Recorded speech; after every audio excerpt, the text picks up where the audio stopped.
Sci-Fi Ninja Theater fans, my name is Billy Dubose, and I am the director of Godzilla Battle Royale. I'm here at G-Fest 2017, and we're having a great time here. I'm really glad to be on the show. Well, Godzilla Battle Royale was kind of how you would say my 10-year-old self coming alive again to make a kaiju film. There was so many things I envisioned as a kid that I always wanted to see in a Godzilla film, but as much as I loved the Japanese films and even some of the American films that we were getting, I always felt that they were missing the aspect of bringing all the monsters together, like Avengers style. But also, I always wanted to see Godzilla and his buddies and enemies in Chicago, so since Japan wasn't doing it that way and America wasn't doing it that way, I got off my butt and did it my own way. My favorite scenes was definitely, even though I was recreating it a little bit, I tried to throw in some new stuff, but when Godzilla's charging Mechagodzilla, when he's getting the onslaught that we're familiar with from Terra Mechagodzilla. And some of the homages and the nods that I threw in, that, yeah, they're kind of rehashes of what we've seen, but, you know, as a fan, when you do that stuff, you're reliving moments of nostalgia through doing that. But I also did my best to try and throw in new things, and do it in a way that might introduce new fans that weren't even fans of Godzilla into it, that as a way of saying, hey, check out this stuff that you may have never checked out before, but you might like.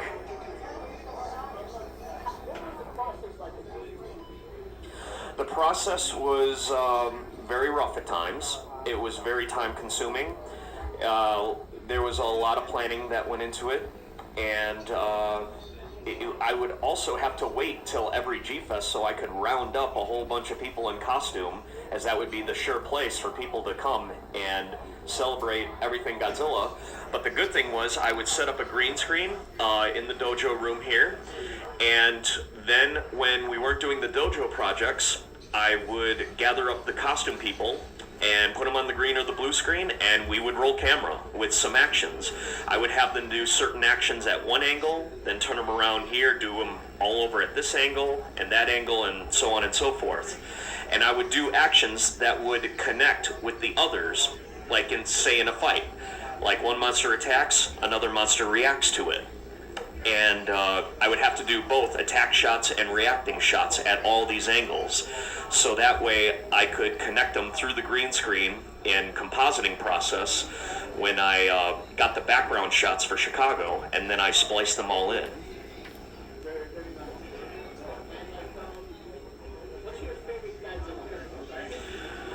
That's a very tough one. I mean, I think by default we can all agree Godzilla 1954, Gojira. Aside from that, though, it's a very hard toss-up between Godzilla vs. Mechagodzilla 74. Obviously, I do love Mothra vs. Godzilla and King Kong vs. Godzilla, but I also I know a lot of fans are going to hate me for it, but Final Wars.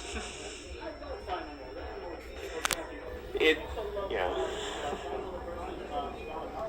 Oh, I love Godzilla vs. Hedorah. That's one of my favorites. I just love how unique and different it was.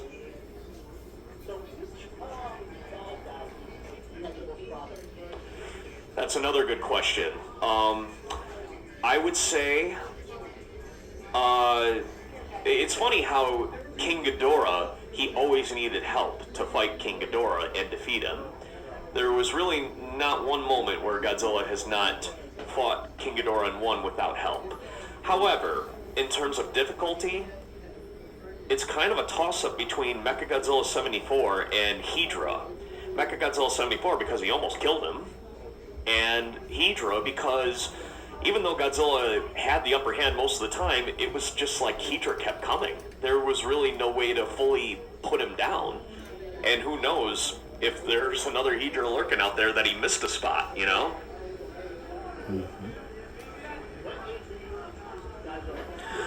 I believe it was either 1988 or 1989.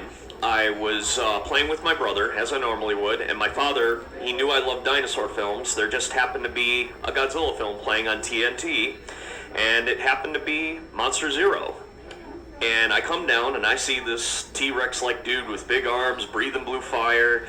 I see a pterodactyl dude, and I see a golden dragon, a three-headed guy, and my mind was just blown as a kid. But the bad thing was, I was enjoying it too much that when it got to the fight, we had to go to dinner. And my father turned off the TV. It's like, we gotta go to dinner, son. I'm like, no, I want to see them fight. So after that, though, I got a good grade in kindergarten or something, and then my mother, she felt kind of bad that I wanted to see that Godzilla film so bad, so she took me to Toys R Us to find a Godzilla film, and the only one we could find there was King Kong versus Godzilla. So that's where that all started. So let me just tell you something about G-Fest here and what it really means to G-Fandom.